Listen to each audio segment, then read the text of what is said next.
Padre, te damos gracias por cada uno que está acá, Señor, buscando de ti en estos tiempos. Te damos gracias, Señor, por tu fidelidad, Señor.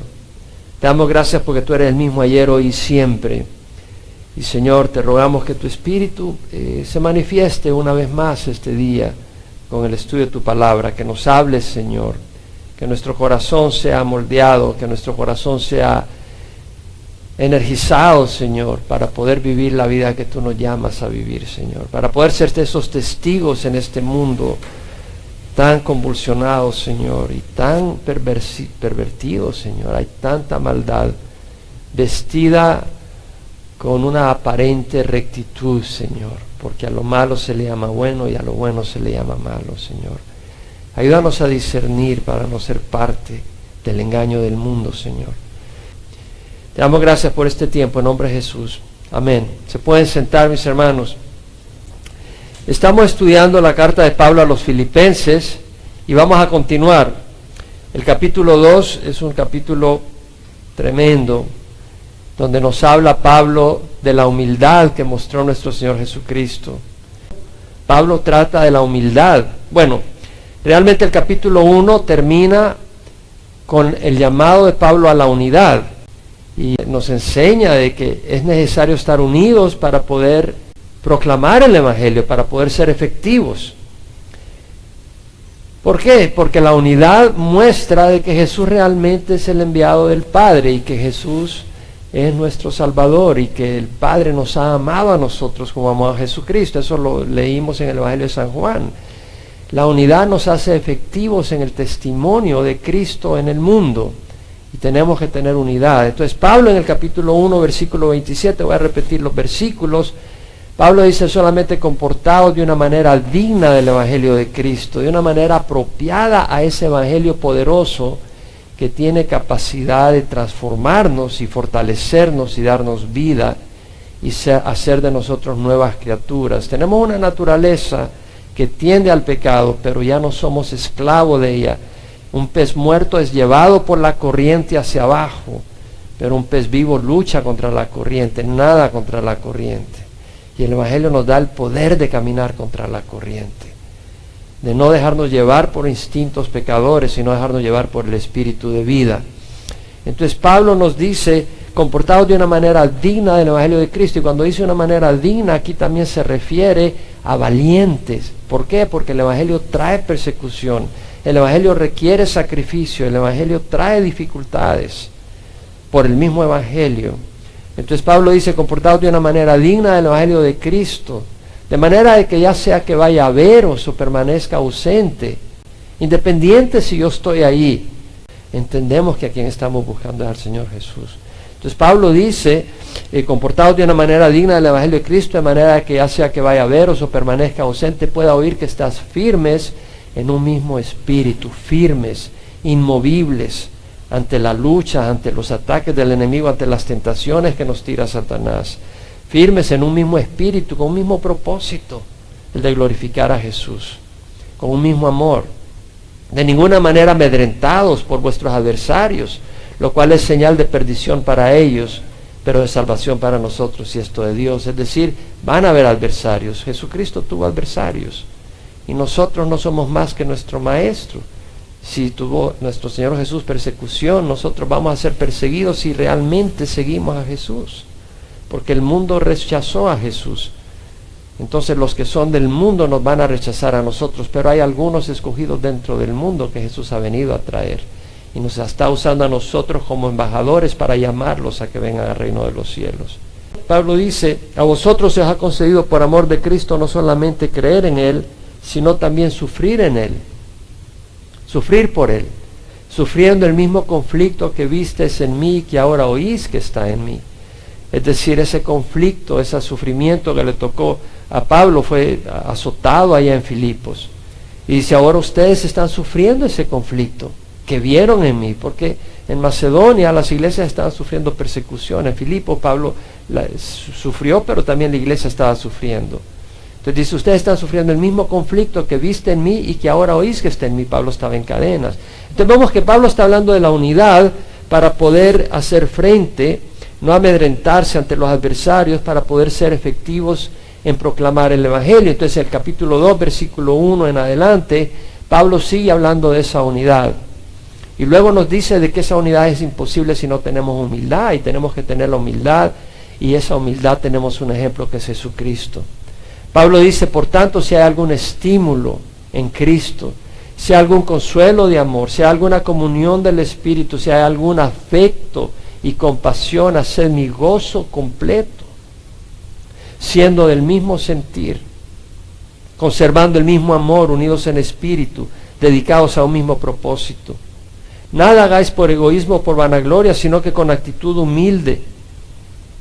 Cada uno de vosotros considera al otro como más importante que a sí mismo, no buscando cada quien sus propios intereses, sino más bien los intereses de los demás. Entonces Pablo dice, si hay algún estímulo en Cristo, si hay algún consuelo de amor, si hay alguna comunión del Espíritu, si hay algún afecto y compasión, hacer completo mi gozo, siendo de un mismo sentir,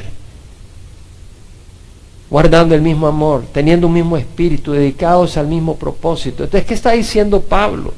Si hay algún estímulo en Cristo, me llamó la atención cuando me fui al griego, pero me fui al griego porque me llamó la atención que en inglés aparecen distintas palabras a la palabra estímulo en español. La New King James Version dice, si hay algún, if there is any consolation in Christ. Consolación. Me pareció un poco distinto a estímulo. Entonces me fui a otras traducciones. La New American Standard dice, if there is any encouragement in Christ. Encouragement. Y eso me causó curiosidad, me fui al griego. Y mi sorpresa es que en el griego la palabra usada por estímulo es paráclesis. De ahí viene la palabra paracletos, el Espíritu Santo, el paracletos. Me llamó la atención. ¿Por qué? O sea, está asociando a parácletos, estímulo. La palabra es estímulo, pero quiero expandirla, porque es más que eso. Y hace referencia a Cristo. Entonces la palabra paraclesis, de donde viene la palabra paracletos, el Espíritu Santo, el significado es el llamar, el calling near, summons someone for help, el llamar a alguien que venga a la par tuya, para ayudarte, para asistirte, o llamar a alguien que venga a darte ánimo, o a defenderte ante una corte, ante un juicio. Alguien que viene también a rogarte, como cuando estás haciendo ejercicio y tienes a alguien, un entrenador que te échale ganas, no desistas, sigue adelante. Entonces esa palabra la relaciona a Cristo y me llamó mucho la atención, y lo repito ya varias veces, porque siempre he pensado en Jesús el Parácletos, en el Espíritu Santo el Parácletos, pero nunca había pensado en Jesús como Parácletos. Pero realmente en Juan 14, 16, 17, Jesús dice, yo rogaré al Padre y Él os dará otro consolador para que esté con vosotros para siempre. El Espíritu de verdad, el cual el mundo no puede recibir porque ni le ve ni le conoce, pero vosotros le conocéis porque mora con vosotros y estará en vosotros. Pero mira lo que dice, yo rogaré al Padre y Él os dará otro consolador. Y la palabra otro es alos, que quiere decir otro de la misma categoría. Es como cuando tú dices, hombre, eso de andar en carreta es medio lento, necesito otro medio de transporte. Entonces otro no quiere decir otra carreta más bonita, sino un carro o un avión. Pero alos quiere decir otro del mismo tipo. Decís, ok, tengo un carro, un Toyota, me voy a comprar otro igual. Te compras tal vez otro Toyota un poquito distinto el modelo, pero lo mismo. Ese alos acá quiere decir otro del mismo tipo. Entonces está llamándole otro parácletos. Entonces el parácletos, que es el Espíritu Santo, vemos que es otro parácletos como Jesús. Jesús es un parácletos. Es alguien que cuando estaba en medio de nosotros visiblemente, estaba ahí guiando a los discípulos, estaba dándoles ánimo, estaba guardándolos, estaba advirtiéndoles, estaba protegiéndolos, estaba cuidándolos. Y eso es lo que es nuestro Señor. Entonces Pablo dice si hay algún paraclesis en Cristo, es decir, si hay alguna consolación, ¿hay alguna consolación en Cristo? ¿Hay algún estímulo en Cristo? Claro que sí, si Él es un consolador. Él estuvo como un consolador, y no solo eso, Él dice, si me amáis, guardaréis mis mandamientos. Y si alguno me ama, mi Padre le amará, y vendremos a Él y haremos con Él morada. Entonces Jesús está con nosotros. Él dijo, yo estaré con ustedes todos los días hasta el fin de los tiempos. Entonces va a haber estímulo en Cristo, va a haber aliento en Cristo, va a haber bálsamo en Cristo. ¿Podemos decir amén? Va a haber consuelo en Cristo, va a haber sosiego en Cristo, va a haber apaciguamiento en Cristo, va a haber alivio, va a haber descanso, va a haber aquietamiento. Si Él es el parácletos también. Claro que sí. En Él hay estímulo, en Él hay consuelo. ¿Para qué? ¿Sabes qué pasa cuando un perro está herido? No te le acercas muchas veces porque está herido. Se pone ahí. Un animal herido es muy difícil acercársele. Y muchas veces si nosotros no venimos a Jesús, así estamos. Y no hay unidad, porque por cualquier cosa saltamos. Pues estamos heridos, no hemos sido sanados. Tenemos que venir al Paráclitos, tenemos que venir a Jesús para que sane nuestros corazones, aquiete nuestros corazones, porque eso es importante para la unidad. Porque si tenemos tormenta internamente, es muy fácil que seamos instrumentos de tormenta dentro de la iglesia. ¿Podemos decir amén? Tenemos que tener paz interna para que haya paz externa. Para que haya paz dentro de la iglesia, tenemos que experimentarla nosotros mismos. Si nosotros estamos como un volcán en erupción, hermano, no vas a tener paz con los demás. Entonces Pablo dice, si hay algún estímulo en Cristo, si hay algún consuelo de amor. Y la palabra ahí es confort, consolación, una vez más, bálsamo. ¿Va a haber consuelo de amor? Dios es amor, ¿no crees tú? Dios es amor. De tal manera amó Dios al mundo que dio a su Hijo unigénito. Dios es amor. Entonces, si venimos a Dios, si estamos permaneciendo en Jesucristo, que nos ama y dio su vida por nosotros, ¿cómo no vamos a experimentar el amor de Jesús y podemos compartir ese amor a otros? Y sabes que el amor no divide, el amor une. El amor no mira los defectos, sí los mira, pero no los toma en cuenta, sino que los mira no para compartírselos a otros, sino para orar por las personas y no para criticarlas y calumniarlas. Sea algún consuelo de amor, sea alguna comunión del Espíritu. Dios nos ha enviado el Espíritu Santo, Jesús nos envió el Espíritu Santo. Tenemos al Espíritu Santo. Y si tenemos comunión con el Espíritu Santo, ¿crees que el Espíritu Santo quiere unidad en la iglesia o no? Quiere unidad. Y si yo tengo comunión con el Espíritu Santo, voy a tener comunión contigo. Pero si yo no tengo comunión con el Espíritu Santo, ¿quién está influenciando mi mente y mi corazón? El mundo y Satanás y mi naturaleza pecadora. ¿Y sabes qué? El mundo logra unidad. Mira el relajo que hay. Satanás trae unidad, divide. Y la carne, nuestra naturaleza pecadora, si tú dejas que tu carne actúe como quiere, ¿tú crees que va a haber unidad en la iglesia? No, mi hermano. Somos egoístas por naturaleza. Y Pablo habla sobre eso posteriormente. Entonces, si hay alguna comunión en el Espíritu, pero ¿cómo vamos a tener comunión del Espíritu si no nos enfocamos en la palabra de Dios? Jesús en la oración sacerdotal dijo, Padre, santifícanos en la verdad, tu palabra es verdad. Y Jesús dijo, las palabras que yo he hablado son espíritu y son vida. Entonces nuestra comunión con Dios y con el Espíritu Santo se alimenta a través de la palabra de Dios. Al estudiar la palabra de Dios, al meditar en la palabra de Dios, yo estoy teniendo comunión con Dios. Estoy teniendo comunión con el Espíritu Santo. Y al tener esa comunión con el Espíritu Santo, es más fácil que yo sea un instrumento de unidad y no un instrumento de división. Y Pablo dice, si hay algún afecto y compasión. Y la palabra ahí, esplagnon, quiere decir vísceras, los intestinos, los riñones, el hígado, el corazón. Porque en la cultura de ese tiempo, y sobre todo en la cultura hebrea, las vísceras eran un símbolo del centro del afecto tierno, de la amabilidad, de la compasión, de la benevolencia, de la misericordia. Pablo dice, si hay algún afecto y compasión, alguna traducción lo traduce mercy, misericordia. Bueno, si estamos unidos a Cristo, vamos a tener compasión y misericordia a otros, porque Dios es un Dios de misericordia. Y eso lo leemos. Es interesante, en 2 Corintios 1:3, Pablo dice, bendito sea el Dios y Padre de nuestro Señor Jesucristo, Padre de misericordias y Dios de toda consolación. Entonces nosotros debemos de venir al Padre, porque Él es Padre de misericordia y Él es Dios de toda consolación. Tú no vienes a Dios porque entiendes cómo te va a consolar. Yo no entiendo cómo, pero sé que me va a consolar. Entonces tú vienes a Dios porque Él es el consolador.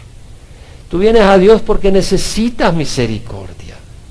Necesitamos misericordia porque no somos perfectos. Fallamos. Y porque fallamos necesitamos misericordia, pero Satanás te hace pensar que porque tú fallas te tienes que alejar de Dios porque eres inmundo. Al contrario, Jesús derramó su sangre por los inmundos, por tú y por mí.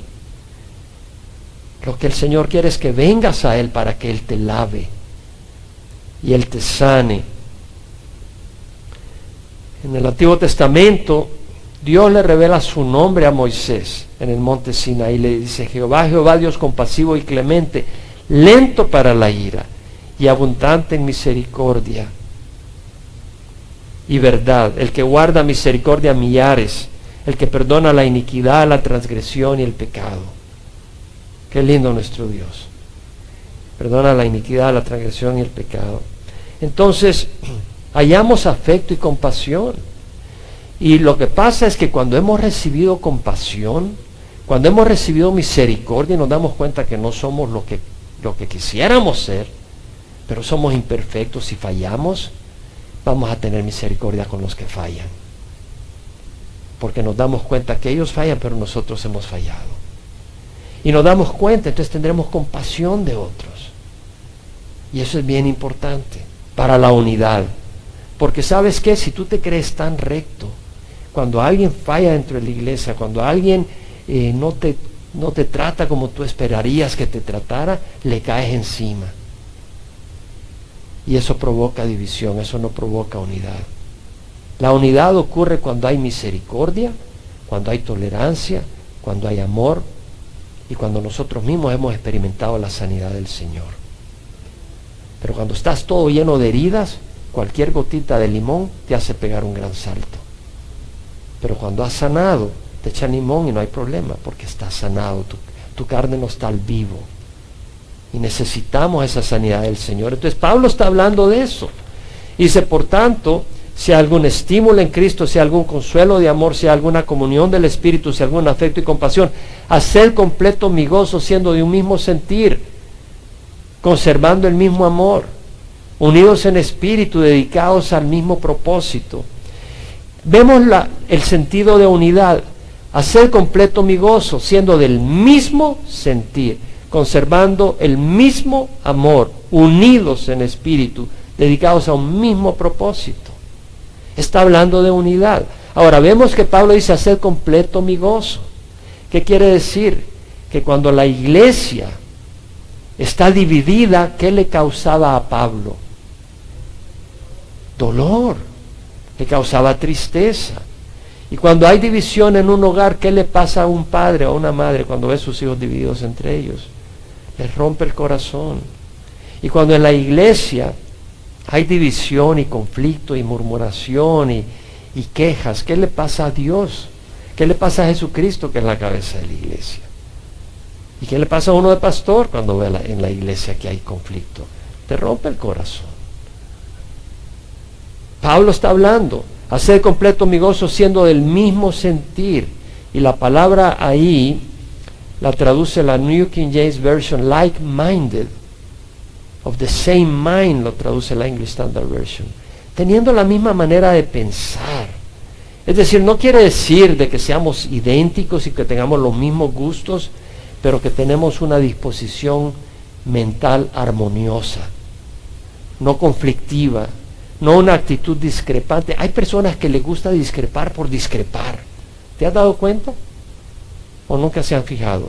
A veces estás en una reunión con alguien y siempre a veces encuentras que hay una persona que siempre tiene que llevar la contraria. Siempre tiene que llevar la contraria, siempre tiene que ver que eso no es así, que eso tiene que ser de otra manera. ¿Por qué? Muchas veces quieren sobresalir, muchas veces quieren controlar, tienen un motivo debajo de la mesa, que es ser notado o controlar la situación. La división, la murmuración, el espíritu quejumbroso y conflictivo marchitan el gozo. Y Pablo dice, sean del mismo sentir, conservando un mismo amor. Y la palabra ahí es ágape, es un amor a Dios.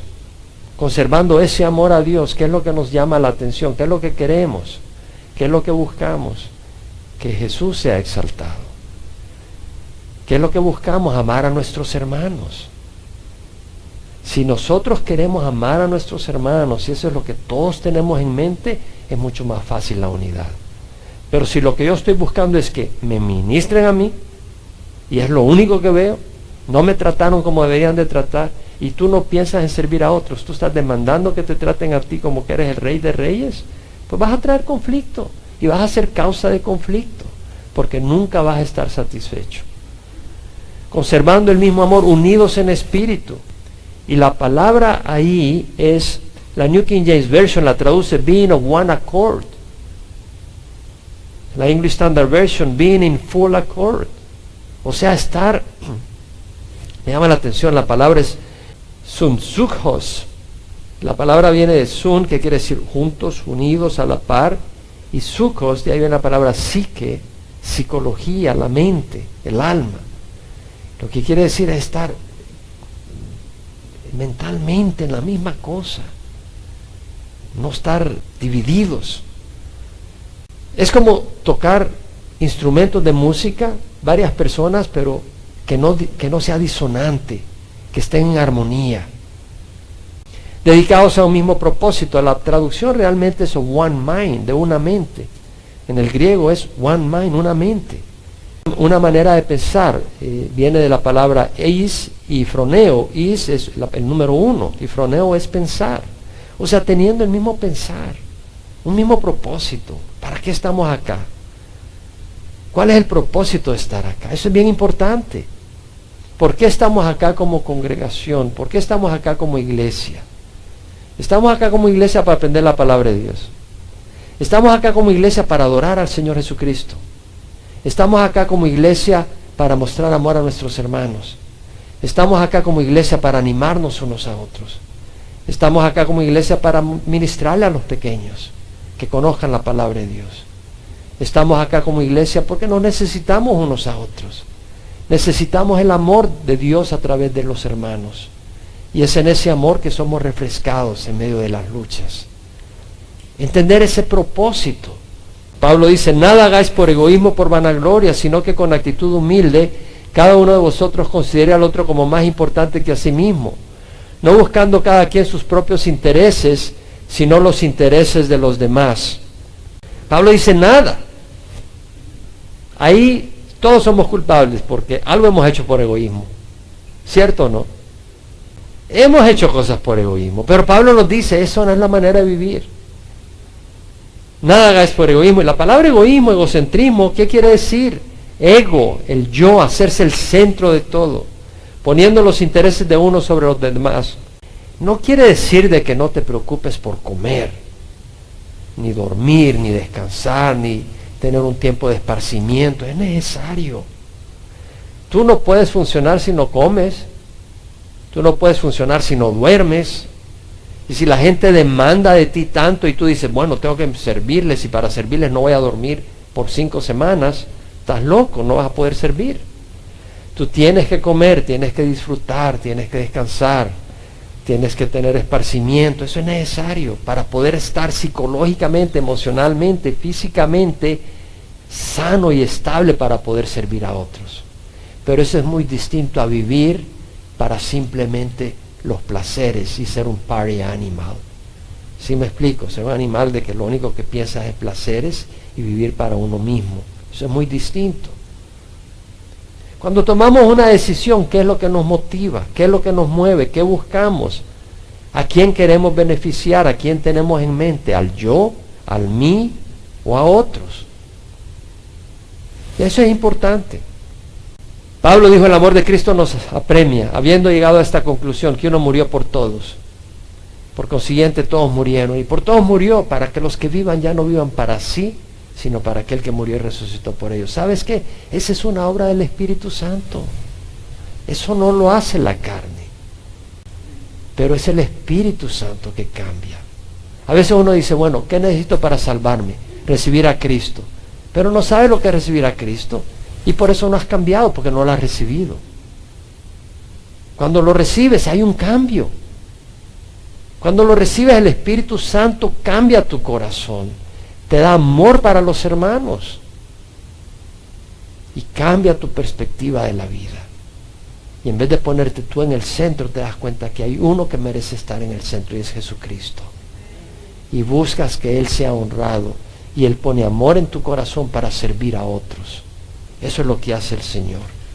Entonces Pablo dice, nada hagáis por egoísmo.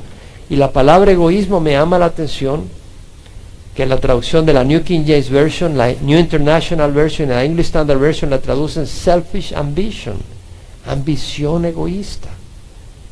La New American Standard la traduce selfishness, egoísmo. Pero la King James Version la traduce strife. Me llamó la atención. Pero la palabra strife quiere decir contienda, disensión, tensión en la relación, discordia.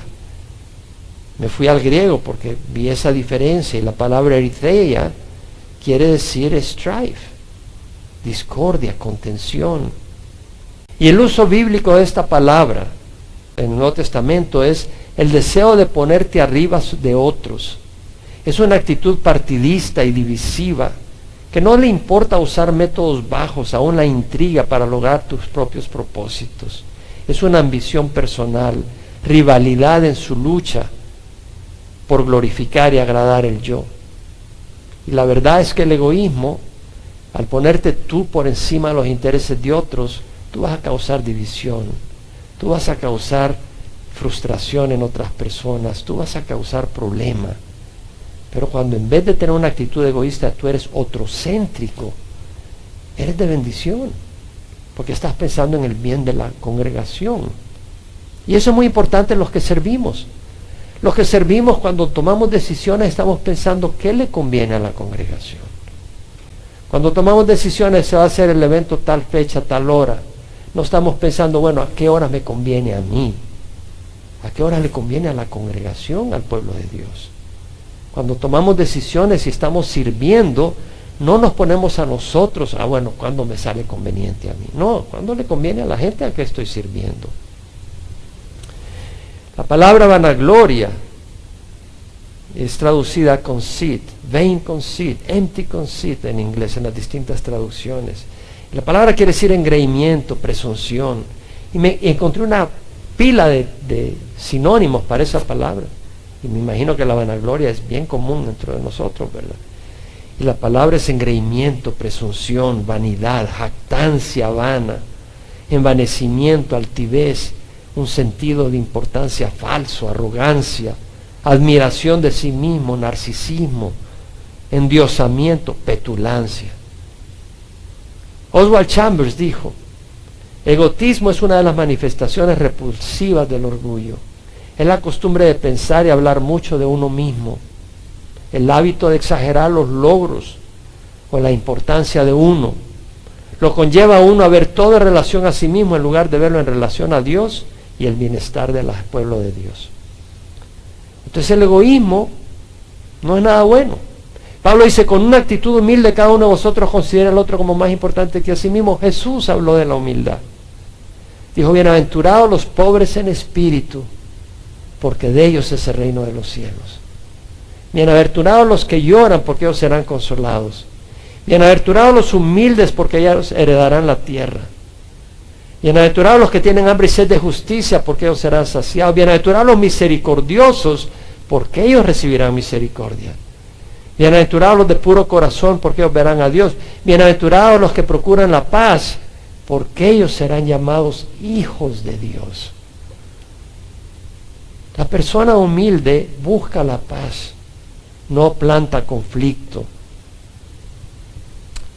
Una actitud humilde, la New King James Version la traduce in lowliness of mind, una mente sencilla, no inflada. Las otras traducciones, English Standard Version, New International Version, New American Standard Version, humility, humildad. ¿Qué es humildad? No es andar cabizbajo, yo no valgo para nada, no es eso.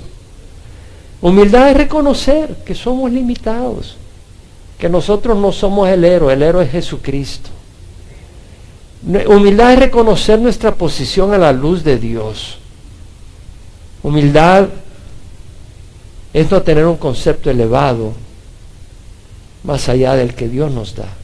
Dios nos ha elevado a la posición de hijos de Dios, pero lo que eso eleva es el sacrificio de Jesús en la cruz, porque no lo merecíamos.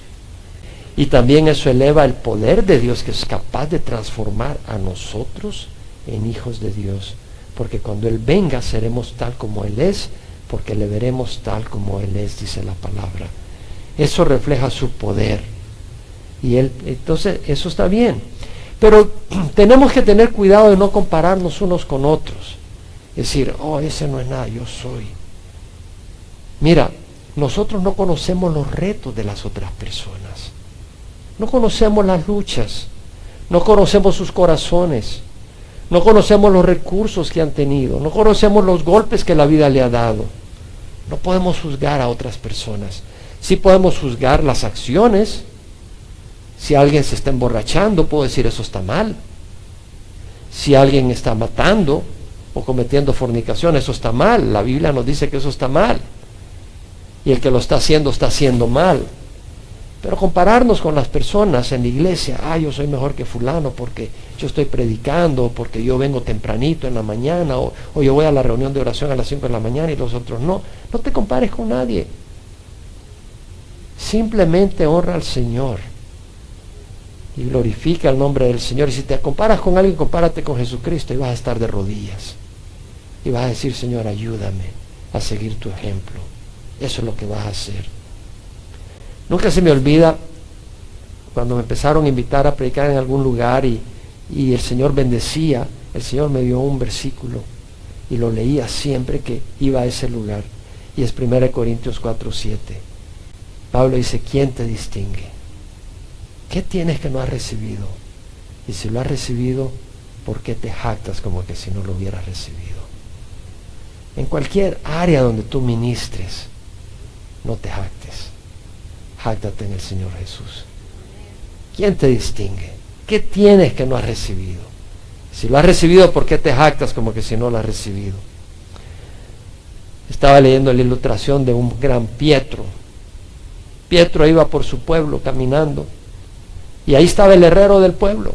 Había estado trabajando en la herradura esa de un caballo que tenía ahí, y había estado ahí en el yunque y dándole al fuego. Eso estaba pero al rojo vivo y le daba, y el asunto no le agarraba forma y lo tiró al suelo. Bravo, esto ya no sirve. Y ahí va, el herrero estaba haciendo eso, pero ahí va pasando Pietro como al rato. Y ya no estaba el rojo vivo cuando Pietro vio la herradura. Y entonces él viene y la agarra. ¡Ay! La tira al suelo. Todo asustado.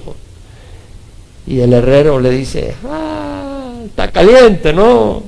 Así de manera de burla. Dice, no está caliente. Lo que pasa es que no necesito tiempo para inspeccionar la herradura. O sea, no aceptó su error. Y estamos llenos de errores, de limitaciones. ¿Quiénes creemos que somos nosotros? Sin la ayuda del Señor no la hacemos. Eso es algo que no todo el mundo quiere reconocer. Sin la ayuda del Señor no la hacemos. Hacemos cualquier locura. Y podemos impresionar al mundo, pero no a Dios.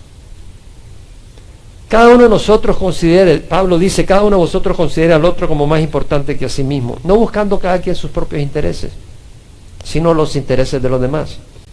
Entonces, ¿Qué quiere decir?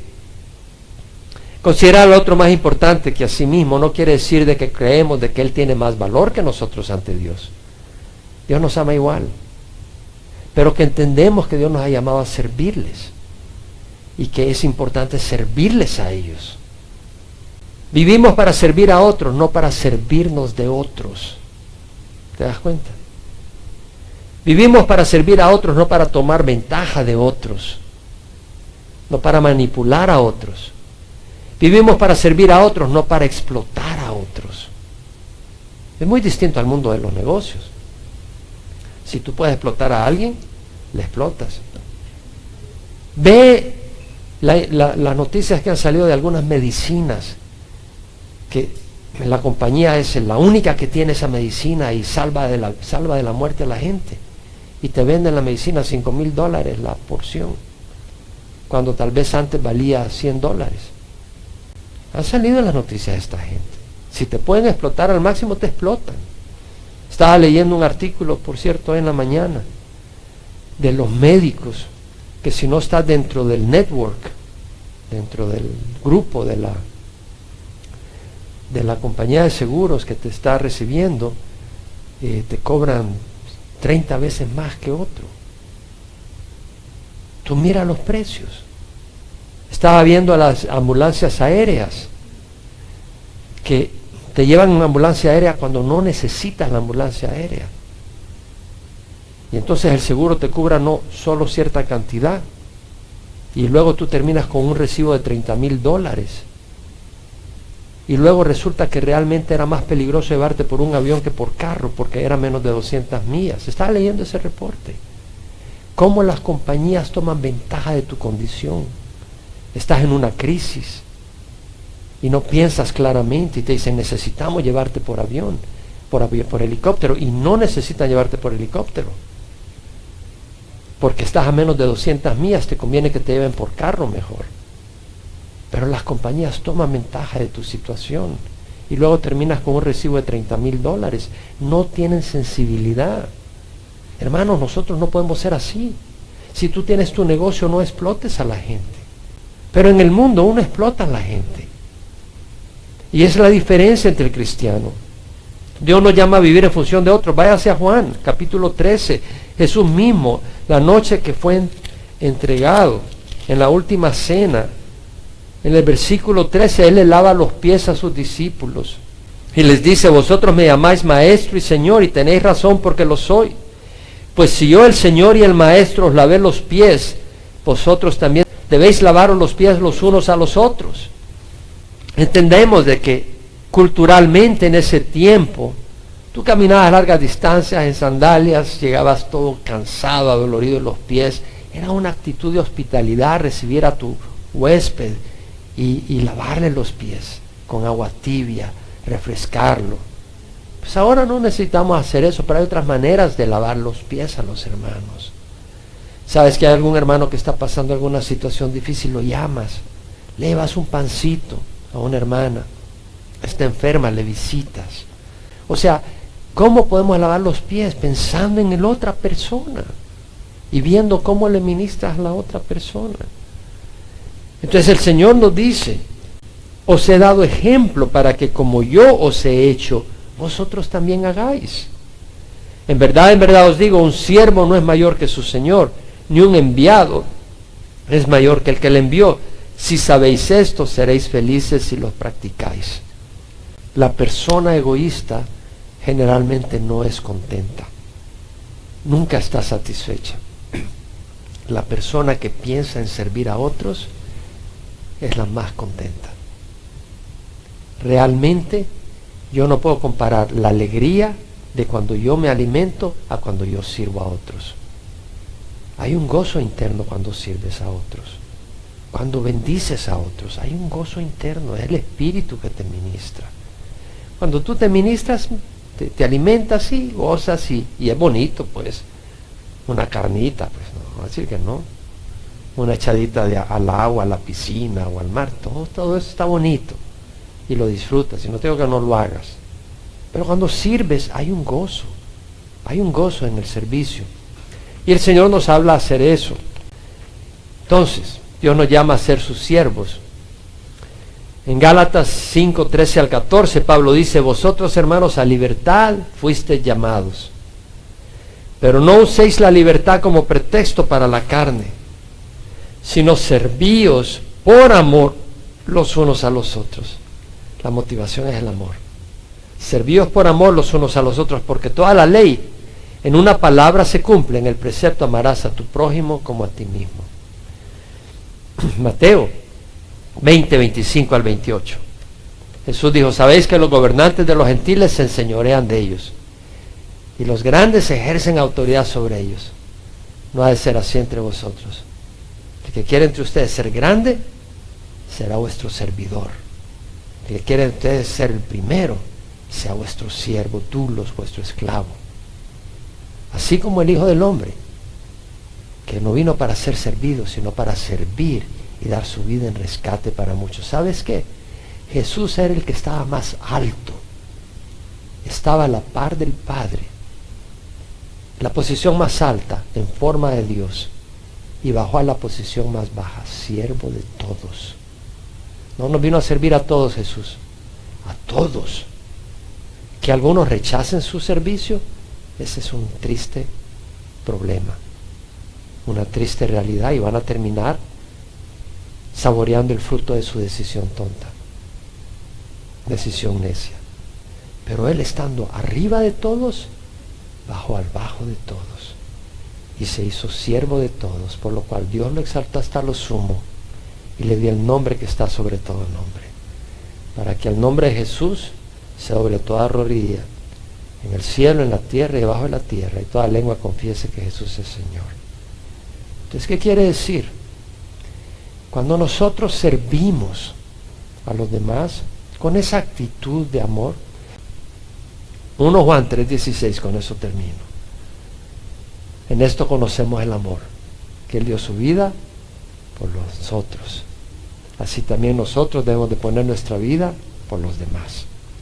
La unidad honra al Señor, y esa unidad es imposible sin humildad, y por eso no quise cubrir el resto del capítulo donde Pablo dice: tened esta actitud, hay en vosotros esta actitud que hubo en Cristo Jesús, el cual, aunque existía en forma de Dios, no consideró el ser igual a Dios algo que aferrarse. Eso lo vamos a leer el próximo domingo, el resto, donde habla de la actitud de Jesús, para inspirarnos y guiarnos el Señor a tener esa actitud. Vamos a pararnos y cerrar en oración. Si no has recibido a Jesús, te invito a que recibas a Jesús. Una manera de ver si lo has recibido es: ¿ha habido cambio en tu vida? Si no ha habido cambio, tal vez no lo has recibido. ¿Cómo recibes a Jesús? Le pides perdón por tus pecados, pides que entre a tu corazón, que cambie tu vida, y Él lo va a hacer. Ora conmigo, y además te da vida eterna. Si tú partes de este mundo, sabes a dónde vas a ir. Y además tienes al Paráclitos, al Consolador, que nos ayuda a caminar rectamente. No solo a caminar, porque el mundo camina torcido, y bien camina torcido sin la necesidad de Dios. Pero necesitamos al Paráclitos para caminar rectamente. Vamos a orar. Padre, si no has recibido al Señor, ora conmigo. Te ruego perdón por mis pecados. Hoy recibo a Jesús como Señor de mi vida. Entra en mi corazón. Creo que tú vas a entrar, Señor, porque tú me has tocado hoy y sé que tú no mientes. Te doy gracias por entrar a mi corazón. Dame tu espíritu para caminar en rectitud. Gracias por derramar tu sangre en el Calvario por mí. Gracias, Señor. En nombre de Jesús.